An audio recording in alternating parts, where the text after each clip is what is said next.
اسی طرح دیکھیں اسلام کی تعلیمات میں سے ایک اہم ترین تعلیم یہ ہے کہ مومن اور مسلم وہ ہے جو تکبر میں نہیں جیتا ہے، جو گھمنڈ میں نہیں جیتا ہے۔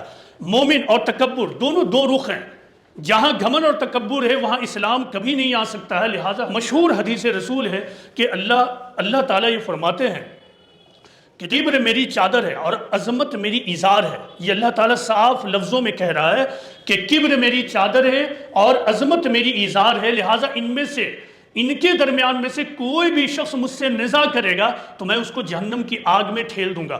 یہ کبر اور تکبر کے معاملے میں اسلام کا فلسفہ ہے کہ اللہ تعالیٰ تیار ہی نہیں ہے کہ ایک انسان تکبر میں جیے یا مسلمان تکبر میں جیے۔ لہذا قرآن میں ایک مقام پر یہ کہا گیا کہ انہو لا یحب المستکبرین، وہ یعنی اللہ مستکبرین کو پسند نہیں کرتا۔ یہ بات قرآن میں ایک سے زیادہ بار مختلف موقع پہ کہی گئی ہے۔ لہٰذا مومن اور مسلم کو چاہیے کہ وہ اپنے تکبر کو چیک کرے، اور اس کی پہچان کہاں ہوگی؟ اس کی پہچان اس وقت ہوگی جب آپ کا معاملہ کمزور ترین انسان سے ہو۔ مضبوط آدمی کے سامنے ہر آدمی شریف ہوتا ہے، مضبوط آدمی کے سامنے ہر آدمی موڈسٹ اور متواضع بنا رہتا ہے، اور غیر شعوری طور پر رفتہ رفتہ وہ خود بھی یہ سمجھ بیٹھتا ہے کہ میں متواضع انسان ہوں۔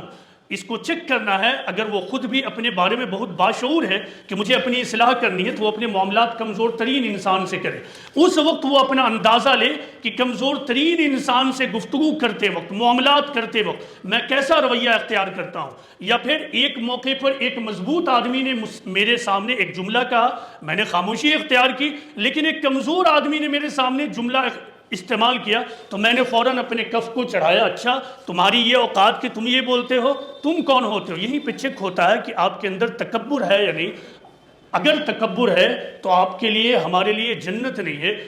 اگر جنت پانا ہے تو اپنے اندر کے تکبر کو کھرچ کر ختم کرنا ہوگا۔ اس حدیث رسول میں مثال کے ذریعہ یہ سمجھانے کی کوشش کی گئی ہے کہ ہر قسم کی عظمت اور بڑائی خالص اللہ کے لیے ہے۔